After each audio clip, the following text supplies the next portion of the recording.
Welcome to Pallavi TV. మనం చూస్తున్నాం ఈరోజు మావోయిస్టు పార్టీ ఉద్యమానికి మావోయిస్టు పార్టీకి పుల్ స్టాప్ పెట్టే పరిస్థితి వచ్చింది. ఎందుకంటే ఈరోజు తెల్లవారుజామున మారేడుమిల్లి అడవుల్లో హిడ్మా ఎన్కౌంటర్ జరిగింది. హిడ్మాతో పాటు ఆయన భార్య మరికొంతమంది మావోయిస్టులను భద్రతా దళాలు మట్టుబెట్టిన పరిస్థితి కనిపిస్తా ఉంది. హిడ్మా టాప్ మోస్ట్ కమాండర్గా ఉన్నాడు. దాదాపు 3 రాష్ట్రాలకు మోస్ట్ వాంటెడ్ నోటోరియస్ మావోయిస్ట్ గా ఉన్నాడు. అతన్ని కూడా దాదాపు మూడంచెల భద్రత ఉంటుందని భావిస్తున్నటువంటి అతన్ని కూడా భద్రతా బలాలు చేరుకున్నాయి అనేది పెద్ద ఇష్యూగా మారింది. అయితే ఈ ఈ అంశం మీద కొంత ప్రజా సంఘాలు కావచ్చు, మానవ హక్కుల సంఘాలు కావచ్చు, అట్లాగే కొంత కమ్యూనిస్టు నాయకులు కావచ్చు, వాళ్ళు ఆ, కొన్ని రకాల భిన్నాభిప్రాయాలు వ్యక్తం చేస్తూ ఉన్నారు. ఇది ఈ బూటకపు ఎన్కౌంటరు అట్లా చేసి ఉండాల్సింది కాదు అని వాళ్ళ అభిప్రాయం వ్యక్తం చేస్తున్నారు. ఈ అంశంపై మనతో పాటు మాట్లాడడానికి హైందవి రెడ్డి గారు ఉన్నారు. హైందవి రెడ్డి గారు సనాతన ధర్మం కోసం కావచ్చు, హిందూ ధర్మం కోసం కావచ్చు, అట్లాగే భారతీయ జనతా పార్టీ లీడర్గా కూడా ఉన్నారు. నమస్తే మేడం. నమస్తే అండి. ఏంటి మేడం, ఈరోజు హిడ్మాన్ కూడా ఆ, భద్రతా బలగాలు చేరుకున్నాయి. మార్చి 26, 2026 మార్చి కల్లా ఒక డెడ్ లైన్ పెట్టిన పరిస్థితి కేంద్ర హోంశాఖ మంత్రి అమిత్ షా. ఇప్పుడు దాదాపు పూర్తయినట్టేనా? ఆ డెడ్ లైన్ కు దగ్గరలోనే ఉన్నారా? ఆపరేషన్ కగారు హిడ్మాతోని ముగిసినట్టేనా? సో యాక్చువల్‌గా మనము ఆల్మోస్ట్ 1 ఇయర్ బ్యాక్ నుంచే ఈ యొక్క ఆపరేషన్ కగార్ పైన చాలా సీరియస్‌గా ఉంది భారత ప్రభుత్వము. పలుమార్లు హోమ్ మినిస్టర్ కూడా ఈ విషయాన్ని చెప్పడం జరిగింది. ఎందుకోసమనంటే మనకు ఛత్తీస్‌గఢ్, తెలంగాణకు సంబంధించినటువంటి సరిహద్దు ప్రాంతం గానివ్వండి, లేకపోతే అటు ఒరిస్సా గానివ్వండి, ఈ ఈ 3 రాష్ట్రాలకు మధ్యలో ఉన్నటువంటి ఏదైతే బార్డర్స్ ఏరియాలు ఉన్నాయో, ఇక్కడ ఉన్నటువంటి దట్టమైనటువంటి అడవులలో మావోయిస్టులు ఇంకా పాగవేసి ఉండడం అన్నది మనకు అక్కడ ఉన్నటువంటి భద్రతా పరంగా కానివ్వండి, లేకపోతే మనకు ఇక్కడ ఉన్నటువంటి ముఖ్యంగా అక్కడ పనిచేస్తున్నటువంటి కొంతమంది గిరిజనుల విషయంలో ఆదివాసీలకు వీళ్ళందరికీ కూడా ఇబ్బంది కలిగిస్తున్నారు మావోయిస్టులు. వాస్ కాబట్టే ఇవాళ ఏంటి అని అంటే, ఎట్లయితే మనం దేశంలో ఉగ్రవాదాన్ని అంతం చేద్దామని చెప్పేసి అని మనం ప్రయత్నం చేస్తున్నామో, ఆల్మోస్ట్ అందులో 90% సక్సెస్ అయిపోయినాం మనం. కాబట్టి ఇవాళ మావోయిస్ట్ అగ్రనేత ఎవరైతే హిడ్మా ఉన్నారో ఆయనను చంపడం అన్నది కూడా చాలా పెద్ద విజయం భారత సర్కార్కి. కాబట్టి అమిత్ షా గారు 100% సక్సెస్ అయ్యారు ఇందులో. అదేవిధంగా మావోయిస్టులకు చాలా రోజులుగా చెప్పడం జరుగుతూ ఉంది, చాలా రకాలుగా వాళ్ళకు బుజ్జగింపులు చేశారు. డైరెక్ట్ వీళ్ళు అడిగారు కొంతమంది ప్రజా సంఘాల వాళ్ళకి. ఈవెన్ తెలంగాణ గవర్నమెంట్ కూడా ఒక సందర్భంలో వచ్చేసి వాళ్ళని పిలిచి మాట్లాడుకుంటే బాగుంటది కదా, చంపేయడం దేనికి అని చెప్పేసారు అన్నది. అవునండి, ఎంతమందిని ఇట్లా అర్బన్ నక్సలైట్లా చేసి వాళ్ళని ఇంటికి తీసుకొచ్చి మెప్పుకుంటూ కూర్చోవాలి మరి. ఇప్పుడు నరహంతకుడు హిడ్మా అనేటోడు ఆయన ఏం సంఘవాది కాదు, జాతీయవాది కాదు, లేకపోతే అక్కడ సరే అనుకుందాం ఒక మాటను, లేకపోతే అక్కడ ఉన్నటువంటి గిరిజనులకు ఏమైనా చేశాడా, ఆదివాసీలకు ఏమైనా చేశాడా అంటే ఏం లేదు. దాదాపు 76 మంది సిఆర్పిఎఫ్ జవాన్లను దంతేవాడ బాంబ్ బ్లాస్ట్ లో లేపేసినటువంటి అతి కిరాతకమైనటువంటి నరహంతకుడు ఇవాళ చనిపోవడం అనేది చాలా హర్షించదగ్గ విషయం. భారతదేశం మొత్తంలో కూడా ఇవాళ ఒక సంబర వాతావరణాలు ఉన్నాయి. ఎందుకంటే కోటి రివార్డు ఉంది తల మీద, హిడ్మా మీద. అదేవిధంగా వాళ్ళ భార్య కూడా ఈ ఎన్కౌంటర్ లో చనిపోయింది. వీళ్ళు బేసికల్ గా వీళ్ళ యొక్క ఉద్దేశం ఏంటిది అసలుకు? నక్సలైట్లుగా ఒకప్పుడు సాయుధ పోరాటాలు చేసింది చూసినాము, లేకపోతే ప్రజల కోసం పోరాటం చేసింది చూసినాం, అంతే తప్ప ఇవాళ నక్సలైట్లతోన పని లేదు ఇక్కడ. నక్సలైట్లతోన మనకేమి దేశం ఉద్ధరించబడదు. నక్సలైట్ల వల్ల మనకు వచ్చేటటువంటి లాభం లేదు. లేకపోగా పైగా వీళ్ళకి వచ్చినటువంటి అత్యాధునికమైనటువంటి AK-47 ఎక్కడికి వెళ్ళి వస్తున్నాయి ఫస్ట్.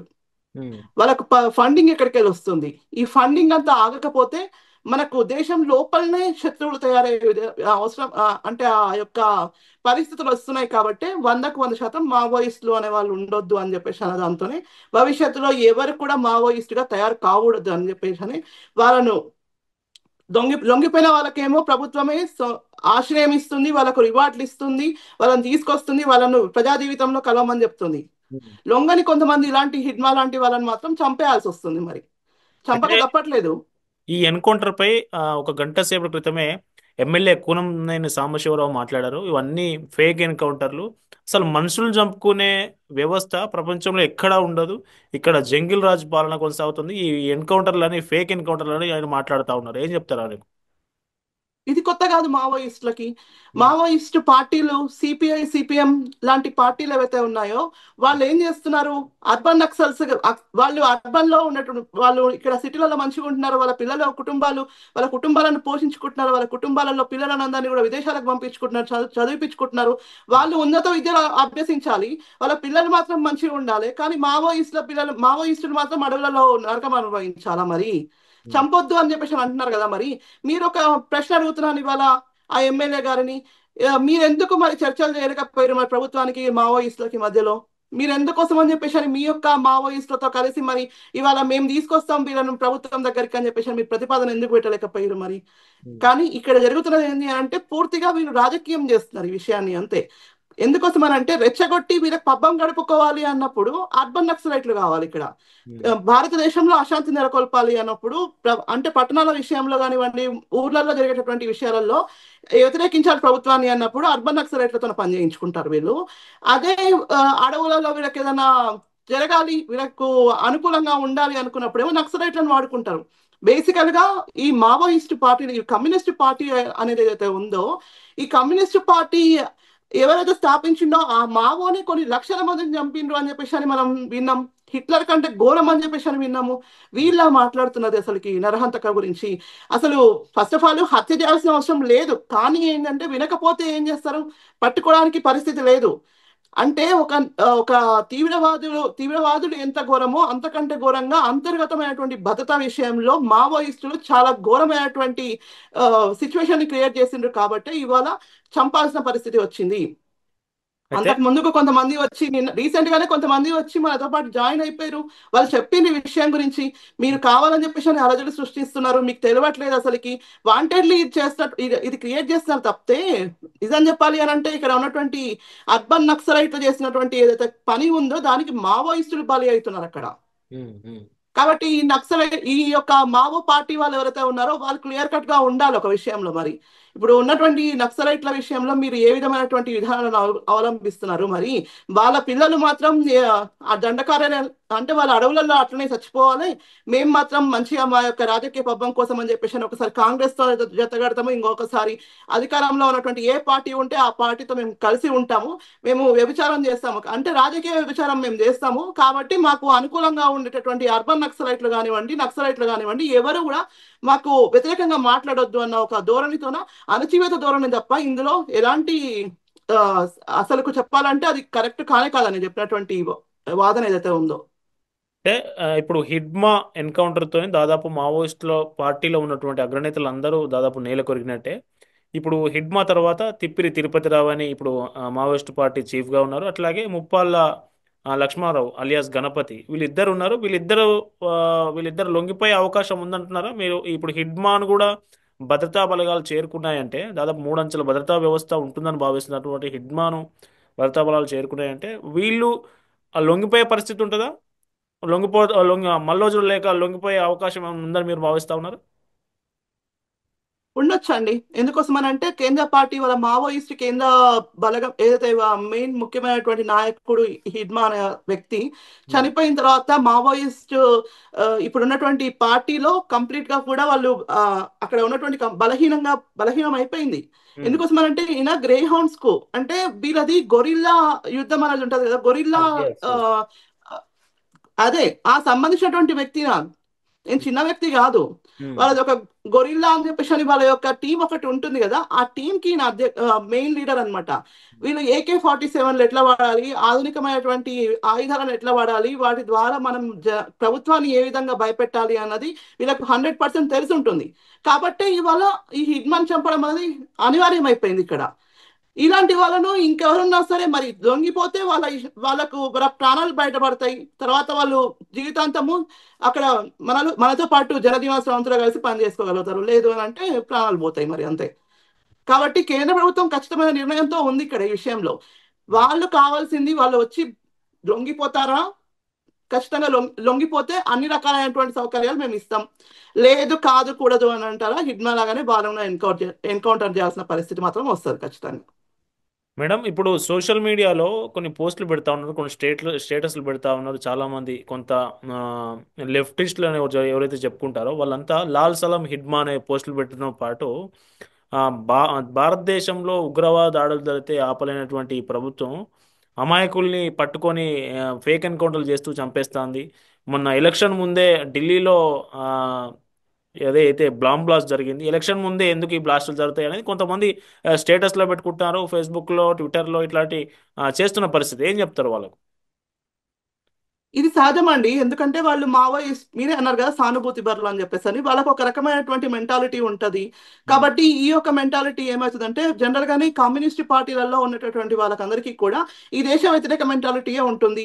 వాళ్ళకు చైనాలో ఉన్నటువంటి మావోనో లేకపోతే వాళ్ళ యొక్క ఇంకెవరో రష్యాలో ఉన్నటువంటి వాళ్ళ యొక్క పితామహుల్లో ఎవరో ఒకరు ఇంపార్టెంట్ ఉంటారు తప్ప భారతదేశంలో ఉన్నటువంటి మన దేశ ప్రధాని కానివ్వండి, రాజ్యాంగం కానీ వాళ్ళకి అవసరం లేదు. రాజ్యాంగాన్ని గౌరవించే వాళ్ళు అయితే ఇవాళ అన్నల యొక్క అడవులకు పోరు. రాజ్యాంగాన్ని గౌరవించే వాళ్ళైతే ఇక్కడ ఉండి పోరాటం చేసేవాళ్ళు. ఈ రాజ్యాంగం అనేది మనం రాసుకున్నదే, అంబేద్కర్ గారు రాసిందే బడుగు బలహీన వర్గాల కోసం అని చెప్పేసి అని మనం అనుకుంటాం కదా. మరి ఈ బడుగు బలహీన వర్గాల యొక్క ప్రజల కోసం మీరు పని చేయకుండా అడవులలో ఇంకేం పని చేస్తున్నారు అని చెప్పేసి అని మా యొక్క ప్రశ్న. ఉమ్, మీరు అడవులలో ఉంటే ఇక్కడ ప్రశ్నించే వాళ్ళు ఎవరు మరి? మీరు అడవులలో గన్నులు పట్టుకొని మేము బెదిరిస్తాము అని అంటే ఒకప్పట్లాగా ఇప్పుడు పరిస్థితి లేదు. కాబట్టి ఏం చెప్తున్నాం అని అంటే మీరు జనజీవన స్రవంతిలో కలిసిపోండి. ముందు కలిసిన తర్వాత మీరు ప్రశ్నించాలి అనుకుంటే ప్రశ్నించండి. కానీ దేశద్రోహ చర్యలు చేస్తే, ప్రభుత్వానికి వ్యతిరేకంగా మాట్లాడితే, రాజ్యాంగ విరుద్ధమైనటువంటి పనులు ఏదైనా చేసినా సరే మాత్రం ఖచ్చితంగా ఇట్లాగే జరుగుతాయి పరిణామాలు అని చెప్పేసి అని కేంద్ర ప్రభుత్వం చెప్తుంది, ఖచ్చితంగా చెప్తుంది. దానిపైన 100% మన కేంద్ర మంత్రి అమిత్ షా గారు కూడా, హోమ్ మినిస్ట్రీ 100% దీనిపైన నిర్ణయం తీసుకుంది. కాబట్టి ఇవాళ ఈ ఎన్కౌంటర్ జరిగింది. చెప్పి చేసిరు ఈ విషయాన్ని, చెప్పకుండా చేయలేదు. ఉమ్, లొంగిపోండి అని చెప్పారు. మావోయిస్టులకు డెడ్ లైన్ పెట్టిండ్రు. ఇక్కడ పెట్టిన తర్వాత కూడా లొంగిపోనందుకే తప్పని పరిస్థితులలో జరిగిన ఈ ఎన్కౌంటర్లు మాత్రమే. బూటకపు ఎన్కౌంటర్లు కావు ఇవి. వాంటెల్లి ప్రొవకేషన్ అన్నది ఏదైతే ఉంటుందో అది ఖచ్చితంగా మావోయిస్టుల దగ్గర నుంచి జరిగింది. వాళ్ళు లెటర్స్ విడుదల చేసిండ్రు. ఏం చేసిండ్రంటే ఛత్తీస్గఢ్ లో ఉన్నటువంటి హిడ్మా ఇవాళ ఆంధ్రప్రదేశ్ లో ఉన్నటువంటి మారటి మిల్లులో చనిపోవడానికి కారణం ఏంటో ఒకసారి చెప్పమని చెప్పండి మీరు. ఉమ్, ఎందుకు పారిపోయి వచ్చిండు?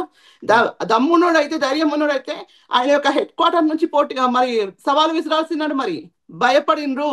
ఇప్పటికైనా చెప్తున్నారు, కేంద్ర ప్రభుత్వం కూడా ఇదే మాట చెప్తుంది, హోమ్ మినిస్ట్రీ అమిత్ షా గారు కూడా ఇదే మాట చెప్తున్నారు. మీరు తప్పించుకోలేరు. ఎక్కడ ఉన్నా సరే మా కేంద్ర బలగాలు మిమ్మల్ని వెతికి పట్టుకుంటాయి. ఎందుకోసం అని అంటే చిన్న చిన్న విషయాలు చేయలేదు వీళ్ళు. నేను చెప్తాను లిస్ట్ కావాలి అని అంటే మీకు. 2013లో వీళ్ళు ఏం చేసారండి, జహియా ఘాటీలో 27 మంది కాంగ్రెస్ లీడర్లను చంపేసారు. 27 మందిలో కాంగ్రెస్ లీడర్లు ఉన్నారు అందులో. ఉమ్, ఉమ్, అదేవిధంగా 2021 సుక్మా బీజాపూర్ లో 22 మంది సెక్యూరిటీ గార్డ్స్ చంపేసారు వీళ్ళు. మరి ఇలాంటివి ఇవన్నీ 2010లో దంతేవాడలో 76 మంది సిఆర్పిఎఫ్ జవాన్లను చంపేసిన తర్వాత ప్రభుత్వం, ఏ కేంద్ర ప్రభుత్వం ఊకుంటుంది చెప్పండి? ఒకప్పుడు సంకుచిత రాజకీయాలు జరిగేటివేమో, లేదంటే వాళ్ళు చేసినటువంటి ఆ, ఏవైతే కుట్ర ప్రయత్నాలు ఏవైతే ఉన్నాయో దేశాన్ని అస్థిరపరచాలని చెప్పేసి అని వాటిని ఆ, కాంగ్రెస్ పార్టీ ఉపేక్షించిందేమో. కానీ ఇక్కడ ఉన్నటువంటి భారతీయ జనతా పార్టీ ప్రభుత్వం కానివ్వండి, నరేంద్ర మోడీ గారి ప్రభుత్వం కానివ్వండి, ఇక్కడ ఉన్నటువంటి ముఖ్యంగా హోమ్ మినిస్టర్ అమిత్ షా గారు కానీ ఎలాంటి ఉపేక్ష చెయ్యరు. ఉమ్, ఉగ్రవాదుల విషయంలో కానివ్వండి, ఈ దేశానికి నష్టం చేసేటటువంటి ఎవరైనా సరే, అది దేశ పౌరులైనా సరే, దేశంలో ఉన్నటువంటి ఉగ్రవాదులైనా సరే, అర్బన్ నక్సలైట్లైనా సరే, మావోయిస్టులైనా సరే, ఎవరిని ఉపేక్షించము అని చెప్పడానికే ఈ యొక్క ఎన్కౌంటర్. కాబట్టి మీకు ఇంకా ఇప్పటికి కళ్ళు తెరవకపోతే, మావోయిస్టులు అన్న వాళ్ళు పూర్తిగా ఇక్కడ నుంచి అంటే ఈ దేశం నుంచి తుడిచిపెట్టుకుపోతారు. కానీ ఇక్కడ ఉన్నటువంటి అర్బన్ నక్సలైట్ల యొక్క ఆర్తనాదాలు మాత్రం వినేవాళ్ళు ఎవరు ఉండరు అప్పుడు. ఉమ్. కాబట్టి ఇప్పటికైనా అర్థం చేసుకోవాలి. అర్బన్ నక్సలైట్లు అంటాం మేము, ఎందుకంటే వీళ్ళను ఊరికనే అనలేదు. జనజీవన స్రవంతిలో వండుకుంటేనే జనజీవన స్రవంతిలో ఉండేటటువంటి అనేక మంది విద్యార్థులను ఇక్కడ ఉన్నటువంటి యూనివర్సిటీల నుంచి వాళ్ళు చాలా మంది నక్సలైట్లుగా పంపించినటువంటి ఘనత ఈ యొక్క తెలంగాణ ప్రాంతంలో ఉంది. మరి ఉమ్, వరవర్రావు లాంటి వాళ్ళు, లేకపోతే ప్రొఫెసర్ కాశీం లాంటి వాళ్ళు కానివ్వండి, లేకపోతే గద్దర్ లాంటి వాళ్ళు కానివ్వండి, ఇట్లాంటి అనేక మంది మేధావుల మన పేరుతోన ఇవాళ యూనివర్సిటీలలో ఉన్నటువంటి విద్యార్థులందరినీ కూడా అడవులకు బాట పట్టిస్తున్నారు.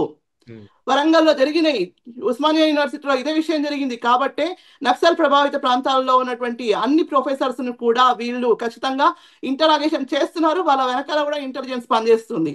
ప్రొవకేషన్ అనేది ఎక్కడ కూడా రాజ్యాంగబద్ధంగా విరుద్ధం.